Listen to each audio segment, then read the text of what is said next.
Success Insight shares the stories of the people with passion and drive who make things happen in the world. Here's your host, Howard Fox. Hello, everybody, and welcome back to another episode of the Success Insight podcast. Our guest today is Dr. Gordon Curphy. Gordy is the managing partner at Curphy Leadership Solutions. He attended the United States Air Force Academy, has taught leadership at the Academy, and obtained a Ph.D. in industrial and organizational psychology from the University of Minnesota. Gordy has over 30 years of education and experience in a wide variety of leadership matters. He is a prolific writer and has authored over 21 books, as well as numerous book chapters, articles, white papers. He's even developed assessments, which I hope we talk a little bit more about, on leadership in teams. And just this last month, he and his co-authors, Diane Nilsson and Robert Hogan. Now, Robert Hogan's name is familiar to me, and there's a connection between Gordy and Diane. He'll share with that in a second. But we're going to learn a little bit about this new book, Ignition, A Guide to Building High-Performing Teams. Gordy, it is such a pleasure to welcome you to the Success Insight podcast. Thanks for having me, Howard. Appreciate it. I don't recall exactly how we came into each other's paths or sphere of just awareness of each other, but I do see we connected on LinkedIn a long time ago. And I think as I was going through leadership development, graduate studies, and I got my coach training, I just think you've been on LinkedIn, you've been doing this work in industrial organizational psychology for years. And I suspect that's where it was. So when I saw the book, Ignition, A Guide to Performing High-Performing Teams, I just knew, I think it's time. I've got the venue, got the modality, the podcast. Let my audience learn a little bit more about you and your work. Tell us just a little bit of the high points of the journey, and so then we can kind of get into the work you're doing today. Well, yeah, as you said, I ended up going to school at the Air Force Academy. I left when I was 17 to go to school. That was interesting because that experience got me interested in the notion of leadership, followership, and teams. Going to school at a military institution really does emphasize those concepts and emphasizes it early on. After that, I spent a career in the military, some of which was teaching at the academy, and was kind of interesting. When I was in school, I didn't say a word ever in class. And in reality, I'm a raging extrovert. But in class, I never said a word ever. And people who knew me, I played ice hockey when I was at the academy. And so people who knew me knew I was a raging extrovert. And when it came time to select me to go back to the Air Force Academy to teach, there was some consternation among the faculty about me being too introverted to be able to actually command attention in a classroom. Little did they know. But what was really nice about coming back to the Air Force Academy is I really got a love of teaching and really liked working with the cadets, really liked being in a classroom. Since then, I've probably trained 20,000 leaders over the course of my career. So the classroom is something I still love. I don't do nearly as much of it as I used to. And that whole classroom teaching experience got me interested in writing our first book. So that was really a college textbook about leadership. And it was about giving folks who are teaching leadership the resources necessary to teach others how to lead. Okay. What was it about teaching in the classroom that really got your juices flowing? Now, realizing you're a raging extrovert, I'm a raging introvert who has to play an extrovert. So you and I we have some similarities with each other, but some differences. There's a couple of things. So one is, I think in the classroom itself, it's when light bulbs go on, where people see connections and they start asking very insightful and piercing questions where they start piecing it all together. That to me is very, very rewarding. But what's been interesting over the last 10 or 15 years or so is seeing a number of my ex-students now become CEOs, presidents, CHROs, chief learning officers, just see them highly successful. I was just on the phone last night with one of my ex-students who's a CEO and president of a business in Western Michigan.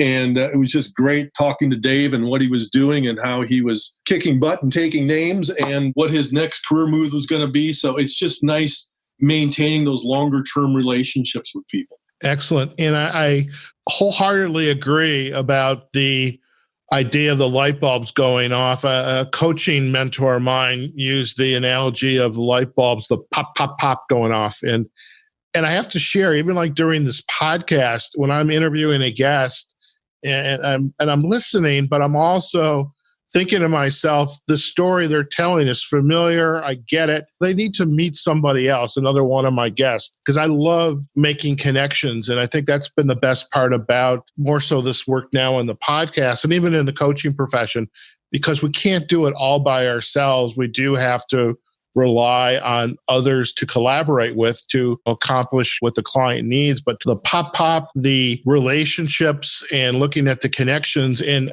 most certainly 30 years of education and consulting, coaching, you've built a lot of relationships and you're so right. I mean, just seeing the people that you've either helped or somehow they've come across your path to see their successes, that's when you really know what I've been doing in my life has been totally wonderful. So that's a great feeling. Yeah, and I think there's been several mentors I've had in the past, and one of the things that they were exceptional at, and I suspect you're the same way, Howard, is they're very, very good at paying it forward.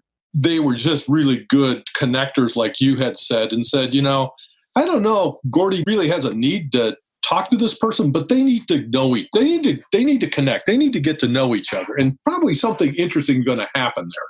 And I've had two mentors who are very much like that, very, very well networked and very deliberate about connecting people where they thought interesting things would happen. And they usually do. I'm curious too, in looking back at your career in industrial and organizational psychology, that term, that field of psychology came onto my radar way back in my undergraduate days at college. And I wish, two things. One, I wish I had gone into the Air Force too. I think life would be just a little different because I could have used that rigor of being in that type of environment. But the topic of industrial organizational psychology in the classroom was just very interesting. Life happens. We go down, take different paths, and sometimes we eventually come back to the beginning. But this idea, the topic of psychology and industrial organizational psychology is very interesting. And for our listeners, those that are not psychologists, I'm sure that you could probably spend an entire class semester on what is industrial organizational psychology or IO psychology. Is it possible within the span of just a couple of minutes to kind of give a broad stroke of this is what this industry is, this is what I do, this is how I use this modality of psychology? Yeah, pretty easy. When all is said and done, all IO psychology is the study of people at work. We have clinicians who look at people who are suffering from mental disabilities or may need some in-depth counseling help, in contrast with industrial organizational psychologists who end up looking at people at work. In a very practical sense, it has to do with how do you end up hiring the right people? How do you end up developing them? How do you end up motivating them? How do you end up engaging them? How do you end up evaluating their performance? How do you end up rewarding them? How do you end up determining who should get promoted and who shouldn't? Just about anything you can think of with respect to work involving people usually will involve IO psychology in one way or another. Now, it may not be labeled IO psychology. Maybe here's a training program, but most good training programs or most good performance management systems all have their underpinnings in IO psychology. Okay. I was on a training call this morning with an organization. It's called WBEX, World Business Executive Coaching Symposium. And a gentleman, David, his first name is David. David B. Peterson? It was not David P. Peterson. Part of me wants to go and look what it is. It was not Peterson, but that David and then this other David started a program of training coaches and new ways about leadership. And the topic today was on the rise of artificial intelligence and machine learning and how it affects or will affect the coaching profession. And I'm curious, in the years of practicing as an industrial organizational psychologist, a consultant, a coach, a mentor, what's changing in the profession now? Is there stressors on this profession, or is it going to continue to grow as we evolve and our definition of work changes? Oh, I think it's going to continue to grow and evolve. If you look at all the different fields of psychology, IO psychology is by far the fastest growing because typically, if you go to a good IO program, you have a really extensive statistics background. So I had 14 Ph.D. level classes on statistics and something called psychometrics. A lot of that quantitative background lends itself really well to marketing now. So when you start talking about big data, many times you'll see IO psychologists playing a role in that just because they have the quant background to be able to analyze that data. Things with artificial intelligence may shift in terms of how world works. But on the other hand, people will all still be involved with getting things done. And there'll still be training requirements. There'll still be evaluation requirements. There'll still be issues around promotion and who gets to make what calls and how do you assemble a team. That will all still involve IO psychology. What people are actually doing could vary quite a bit, but some of the basic ways in which we select and evaluate and develop people, they'll still be there. They'll be modified with the technology, but they'll still be there. Okay. By the way, it was David Goldsmith. Yeah, I don't know David Goldsmith. Yeah. David Peterson is another big name, and I went to graduate school with David Peterson, so that's why I was wondering about that. We learned about Peterson's pipeline. I'll always remember that, the leadership pipeline. Yeah. Oh, yeah, the developmental pipeline. Yes. Yep, that David B. Yeah. So David and I worked together at a company called Personnel Decisions International, and actually I went through one of David B. Peterson's very first coaching classes. Oh, wow. So, yeah. Small world. Well, again, I think just given the nature of your work and how long you've been doing it, you've probably have met many of the who would be considered, from my perspective, as icons at least in the coaching profession. I'm curious about within IO and the work you're doing as we get into Ignition, your book, this idea of there's individuals and then there's teams. And one thing it just continues to strike me is that all of the leadership programs that are out there, all of the professional development programs, coaching programs, psychology programs, all the companies out there who, assuming they've got a decent budget, are investing in the development of individuals, hopefully teams, that we still have the troubles inside the organizations that we have. It's like we're one modality or way of developing employees or teams is popular today, but then another officer comes in the organization, he or she has their preferences and everything gets churned around again. I guess I'm curious. My sense is organizations aren't really becoming high-performing teams. I mean, I'm really, from my perspective, that's what it's boiling down to. And when we talk about it, I guess my question I would ask you, are organizations that you're seeing actively engaging and becoming high-performing teams, or are they just paying it the lip service? What are you seeing?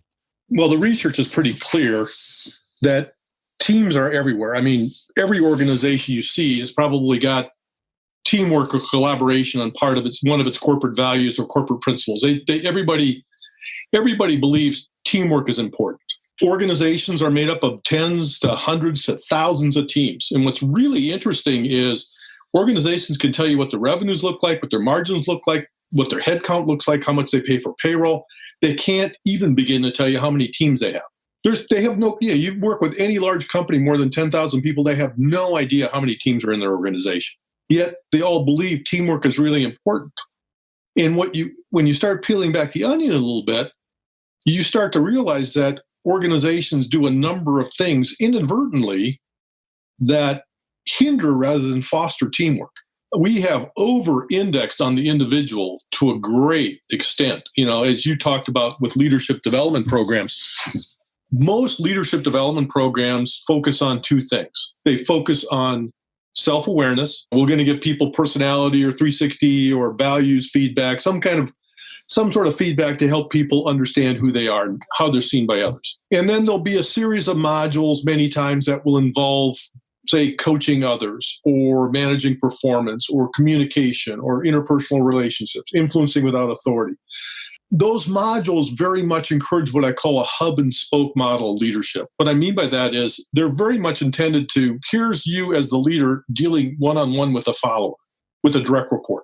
All right, so I'm going to work with this direct report. I'm going to practice my listing skills. I'm going to work with this direct report and practice my delegation skills. Very few formal leadership development programs, whether they be in executive ed or in a corporate university, or in many of the training programs I see done by large consulting firms, talk about what the leader needs to do with the collective team. How do we work with a group of people? I'm running 10 people. I'm not working one-on-one. I'm working one-on-one with these people, but at the same time, I got 10 people I've got to get working together towards a common goal. We don't provide that training. Very, very few. So it's no surprise that most teams and organizations fail because, or certainly are not hitting on all cylinders because we don't train leaders how to build teams. We don't give them feedback about how their teams are actually performing.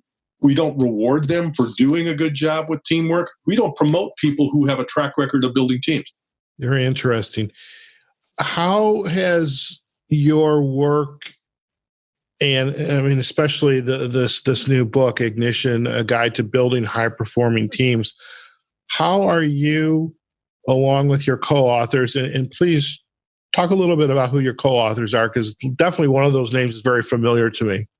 How is this work of yours and theirs in this new book, how is this serving to change the conversation, to go from focusing on the hub and spoke to the collective, the team, whether it's a permanent team, intact team, as Lencioni might say, or a project-based team? Because I think project-based teams still have to learn how to get along to accomplish things as well. Yeah. So talk a little bit about that. Yeah, so let me talk about the two co-authors first. I think many people know R.T. Hogan. Bob and I go back almost 30 years now with an article I think we wrote in the mid-90s for American Psychologist on personality and teams. And anybody who does any work in the personality space will be very familiar with the Hogan suite of products.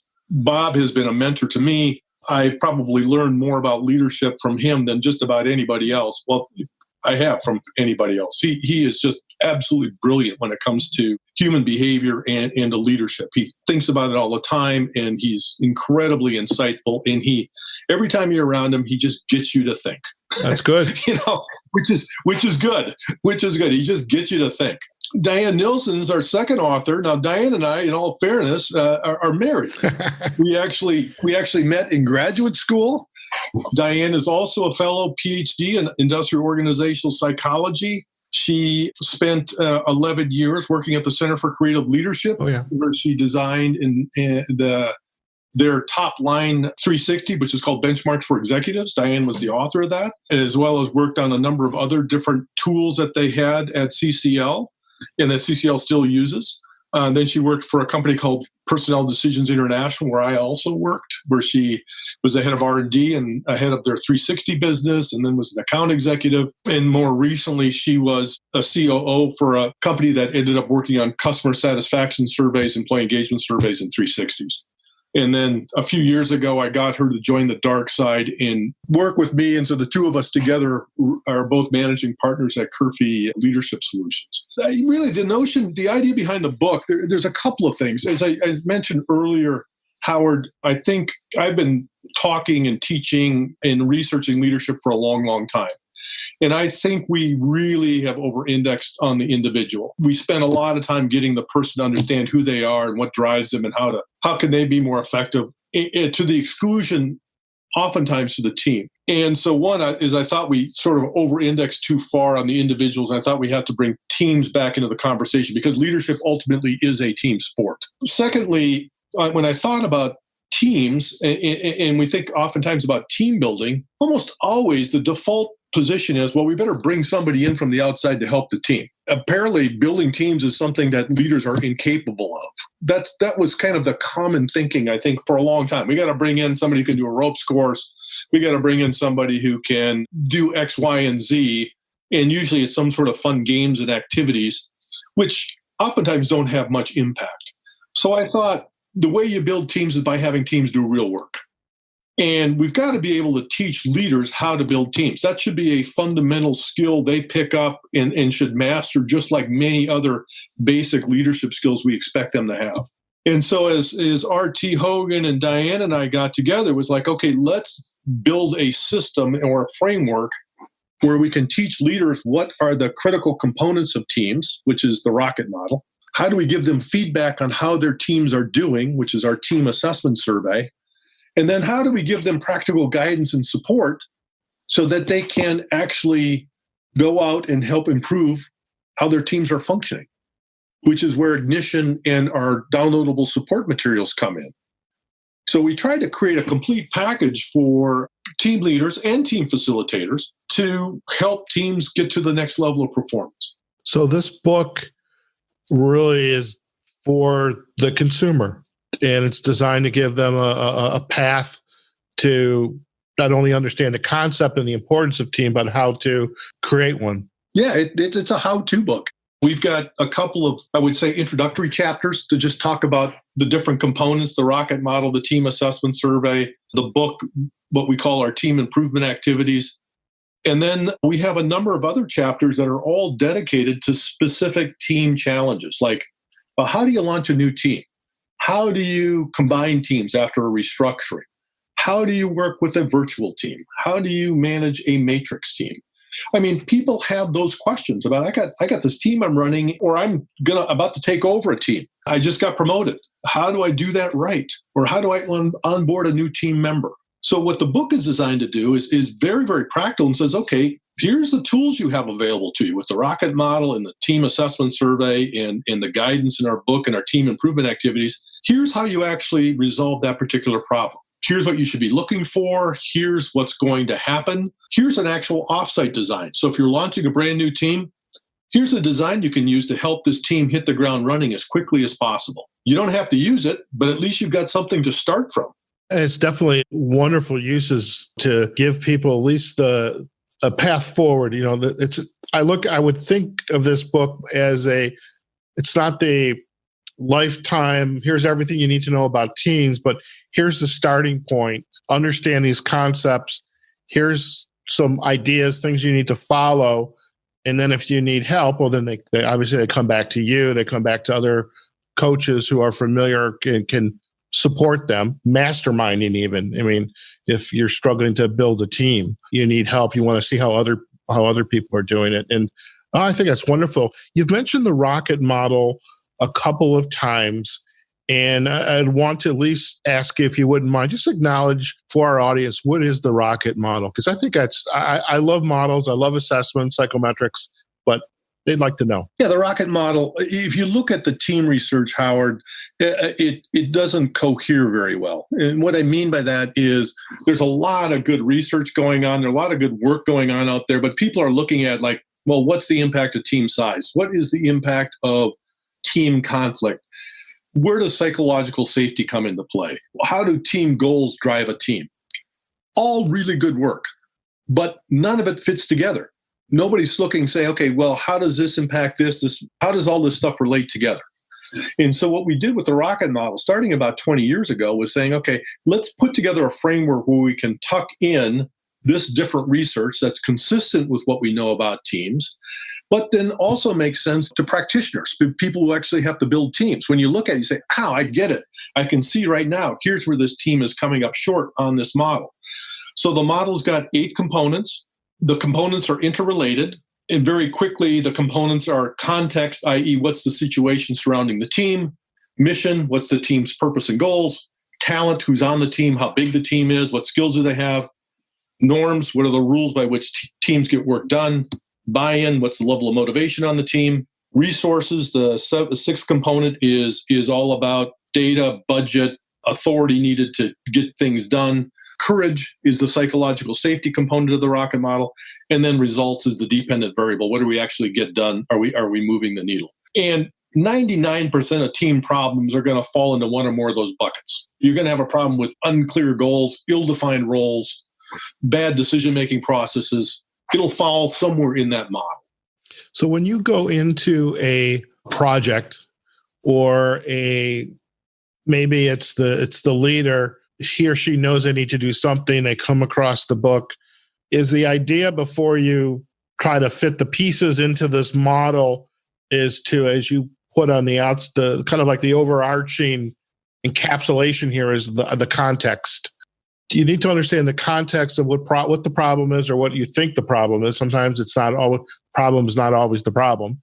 Figuring out what that is And is this where the team assessment survey comes in to measure, or is that another step in the process? Well, it's related. I did 5 calls today with leaders on running a $1.7 billion business. All right. So 30-minute interviews. And what much of the interview focus was on, well, tell me about the history about the team. Tell me who the team's biggest customers are. What's happened with this business over the last few years? What's happened to the team composition over the last few years? Who are the key regulators? What's happened to market conditions? Who are the key competitors? This is what you're talking about when we talk about context. It has to do with what's the situation facing the team, and more importantly, what are the key challenges facing the team? And what you end up finding is people assume everybody's looking at the situation the same way, when in reality, they are not. I will tell you, if you've got virtual teams, you've got diverse teams, people do not look at the situation the same way. They look at customers differently. They look at competitors differently. They look at headquarters differently. And it's not that anybody's right or wrong. But what you want to do is have a conversation to say, okay, let's get on the same page about what's going on here. Let's agree upon what our common assumptions are for the situation and what our common challenges are moving ahead. Most teams do not have that conversation. To me, whenever I'm working with a team, one of the first things we try to do is just level set about what's the situation facing the team. What are the challenges facing the team? Okay, fair enough. We've spent a fair amount of time, and we really appreciate you taking yours to spend with us on the Success Insight podcast. And we would love our listeners to learn more about you and your work, and especially if they are in organizations and they're in those organizations, there are teams, and perhaps they need someone or a new way to look at the teams and what their context is or their issues are, and need someone to talk to. So what's the best way for our listeners to learn more about you and your work, Gordy? Well, I think the best thing to do is to go to our website, which is www.therocketmodel.com. One of the nice things there is you can download a 5 or 6 page white paper that we've built that gives a quick description of the rocket model, the team assessment survey, ignition, how they all fit together to help organizations and teams be more effective. And in there, you'll see more information about how to reach me directly if there's more information needed. Also, I'm pretty big on LinkedIn. You can always leave me a message on LinkedIn also. I tend to respond pretty quickly. So I think that would be the best 2 ways to get a hold of me. That's perfect. And we'll provide the links to the Rocket Model, to your LinkedIn URL. And we'll also provide a link back to the book, Ignition, A Guide to Building High-Performing Teams, on Amazon on our show notes as well. Gordy, it's a pleasure to go beyond just commenting on occasion to each other's posts and actually have a conversation with you virtual, but I can see you, you can see me, and it's been a pleasure. Thank you so much. Thank you. Appreciate the time. There you have it, folks. We have just been chatting with Gordy Curphy, a managing partner at Curphy Leadership Solutions. Gordy has over 30 years of education experience in all leadership matters. And in addition to all those books he's published, we've had a chance to kind of talk a little bit about his career, the work that he has been doing, and his passion for building high-performing teams, and talked a little bit about this book, Ignition, A Guide to Building High-Performing Teams, which he co-authored with his partner, Diane Nilsson, and his mentor, as he described, Robert Hogan. And so we truly appreciate those acknowledgments as well. This is not our typical book author lately. We do a lot of children's books. We've had authors come on and talk about healthcare issues. We even have a zombie apocalypse novel in the mix within our podcast library. So this topic today on leadership and professional development, developing high-performing teams, this is a little bit more into my wheelhouse on the coaching side. So it was really nice to come on and learn about, and to really meet Gordy virtually, and to talk about his newest book, Ignition. So hope you enjoyed it as much as I did. And remember, folks, wherever you are, whatever you're doing, go out there, have a phenomenal day, and think about what's next in your organization. Take care now. Success Insight is a production of Fox Coaching and First Story Strategies. Find us online, successinsightpodcast.com.